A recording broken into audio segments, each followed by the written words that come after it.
Herkese merhabalar. Bu videoda yine Excel 365 fonksiyonlarından iki tanesini göstereceğim. To row, satıra ve to call, sütuna fonksiyonları.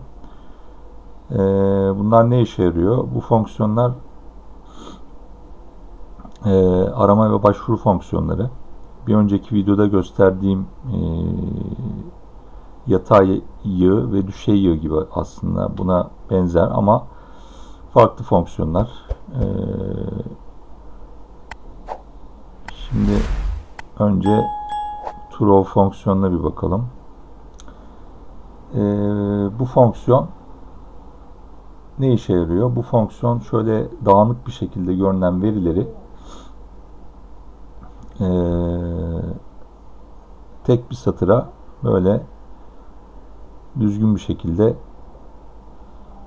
grupluyor. Kullanım şekli, kullanım kolaylığı çok basit. Hemen şöyle yapalım. Şunu sileyim. Şimdi böyle bir tablomuz var diyelim ki. Ben bu tablodaki verileri şöyle tek bir satıra almak istiyorum. Geldim. Eşittir. To row fonksiyonu. İngilizce Excel'lerde, Türkçe Excel kullanıyorsanız satıra fonksiyonu Türkçesi. Array yani dizi soruyor. Dizimizi seçiyoruz. Şu aralığımızı seçiyoruz. Virgül.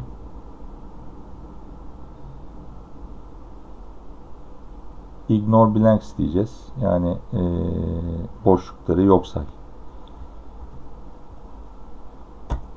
Evet, şöyle tıkladığımız zaman buradaki veriler tek bir satıra tek bir formülle, basit bir formülle geliyor. Bir de bunun yine buna benzer to call yani sütuna fonksiyonu var. Bunu da tahmin edersiniz zaten bunu ne yaptığını. Deminki satır olarak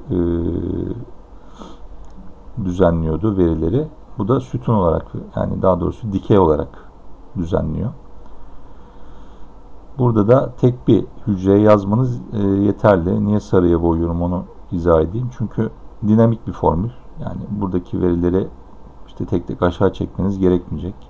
Şöyle sileyim bunu. Eşittir.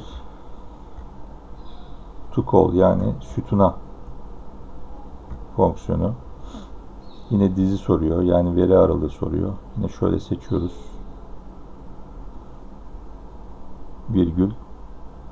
Yine ignore blanks. Yani aslında üçü de seçebiliriz. Yani hata verirse hataları da göz ardı ediyor bu. Yani üçü seçelim bu sefer de. Herhangi bir hata yok şu an burada veri aralığımızda ama olsaydı onu da göz ardı edecekti. Enter diyelim. Evet bakın bu şekilde tek bir sütuna gibi düşünebilirsiniz. Dikey bir şekilde verilerimizi getirdik.